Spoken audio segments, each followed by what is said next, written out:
तो आज का टॉपिक ये है कि आप अपने RS 200 को as a tourer bike use कर सकते हो कि नहीं। कंपनी तो कहती है कि आप एज अ टूरर बाइक इसके यूज़ कर सकते हो, बट इन रियल लाइफ आप कर सकते हो या नहीं। आपको R15 चूज़ करना चाहिए या फिर ये चूज़ करना चाहिए। R15 में एक एडवांटेज है जिसको मैं लास्ट में बताऊँगा। And very good morning to you guys. Last वाली वीडियो में हमने माइलेज टेस्ट किया था अपने RS 200 का, जो कि आपको मिल जाएगा मेरे चैनल पे।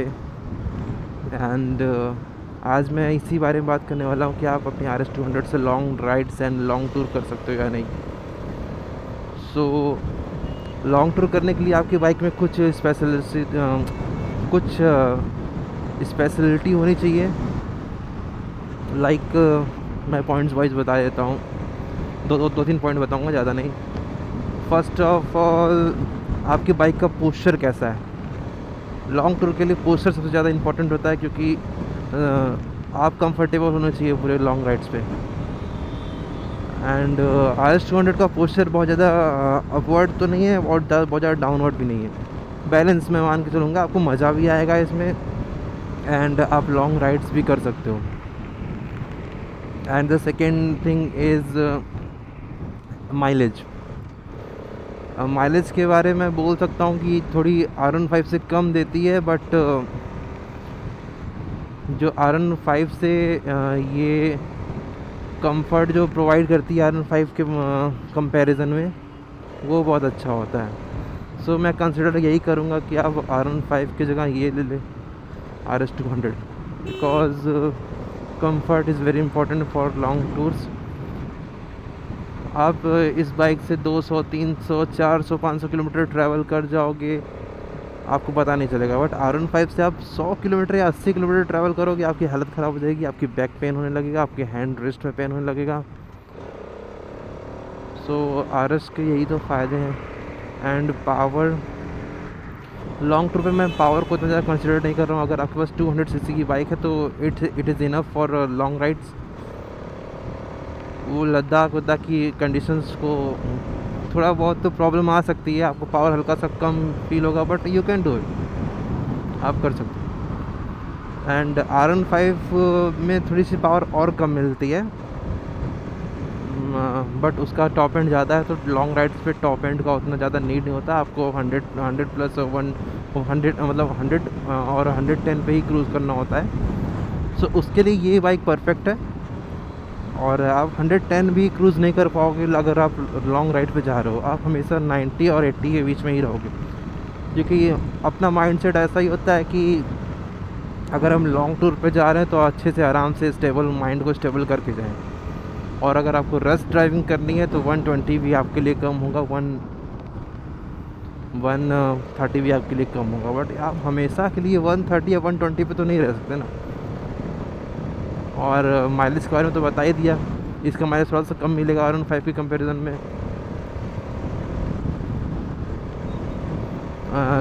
बाकी लोग बताते हैं कि R15 में जो माइलेज निकलता है वो 45 प्लस होता है। 45 प्लस तभी देगा आप जब अकेले राइड कर रहे हो। अगर आपके पास पिलियन है या फिर आपका बहुत भारी लगेज है तो उसका भी माइलेज घट जाता है और पावर भी घट जाता है। बट RS के केस में ऐसा नहीं होता है। RS के केस में अगर आप पिलियन के साथ ट्रैवल कर रहे हो तो, या फिर आपके पास भारी लगेज है, तो भी पावर ड्रॉप आपको नहीं मिलेगी, और एवरेज भी उतना खासा ड्रॉप नहीं होता है। अगर आप लॉन्ग राइड पे 70-80 पे क्रूज़ करते रहोगे तो आपको 33-35 का माइलेज मिल जाएगा। मेरे हिसाब से वो इनफ होता है। सो आप 10 किलोमीटर की एवरेज बचाने के लिए आप अपने कंफर्ट को कंप्रोमाइज़ कर सकते हो तो ठीक है, वरना अगर अपने कंफर्ट को कंप्रोमाइज़ नहीं करना तो 10 किलोमीटर का एवरेज कम लो और R15 के साथ जाओ।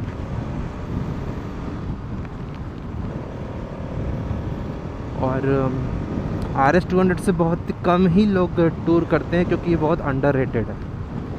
RS 200 मतलब वो सस्ती मिल जा रही है आजकल तो महंगी हो गई, पहले वो सस्ती मिल जाती थी, तो लोगों को उतना आइडिया था नहीं इसका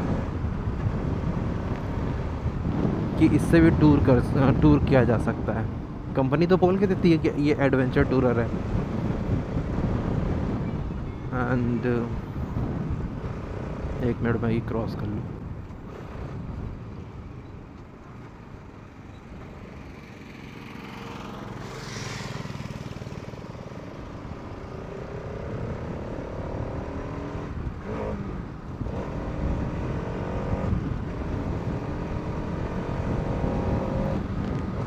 पावर तो इससे बहुत अच्छा खासा है। हाँ, तो मैं क्या कह रहा था, हाँ, तो इसके जो एडवेंचर किट्स वगैरह आते हैं वही बहुत कम आते हैं, आपको आफ्टर मार्केट ही लेना पड़ेगा।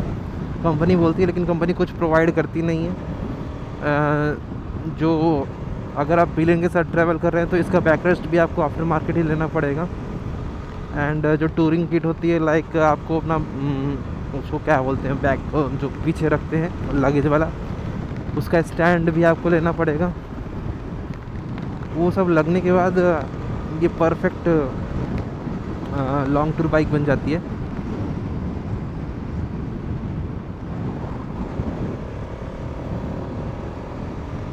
बस इसमें BS6 मेरा मॉडल, तो इसमें मुझे सिर्फ एक ही चीज़ कमी लगती है, वो चार्जिंग पोर्ट। वो भी आप आफ्टर मार्केट लगवा सकते हो। यहाँ पर एक फ़ोन होल्डर लगाओ, चाहे इन्फोटेनमेंट ले लो। मेरे हिसाब से फ़ोन होल्डर ज़्यादा बेटर होगा, क्योंकि उसमें आप अपने कॉल्स वगैरह देख सकते हो। एक इंटरकॉम ले लो, तो यही सब लेके आप लॉन्ग टूर कर सकते हो। सिंपली मैंने बताया एक चार्जिंग पोर्ट बनवा लो। आजकल फ़ोन होल्डर में ही चार्जिंग पोर्ट आते हैं। अच्छी क्वालिटी का आप फ़ोन होल्डर लेना। एंड लगेज कैरी करने के लिए वो स्टैंड रैक क्या बोलते हैं उसको, वो ले लेना। एंड अगर आपको सीट की कुशनिंग अच्छी नहीं लगती है, मेरे हिसाब से सीट की कुशनिंग बहुत अच्छी है। अगर आप इससे कंफर्टेबल नहीं हो तो आप एक और लेयर फ़ोन की इस पर लगवा सकते हो। देखने में थोड़ा सा अजीब लगेगा, बट लगवा सकते हो, कोई दिक्कत की बात नहीं है। Comfort is very important for long rides.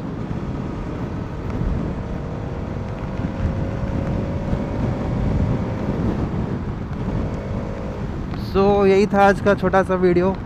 मुझे लगा इन्फॉर्मेटिव है तो मैं बता दूं। और अगर मेरे कोई भी सब्सक्राइबर या फिर कोई लोग अगर जाना चाहते हैं RS200 से लॉन्ग राइड पर, like 300-400 kilometres one way, then वो कंसिडर कर सकते हैं इसे। बहुत ही प्यारी मशीन है, धोखा कभी नहीं देती है।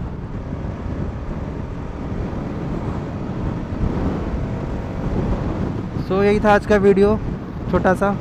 वीडियो को एंड करते हैं, मिलते हैं किसी नए वीडियो में। तब तक के लिए बाय बाय।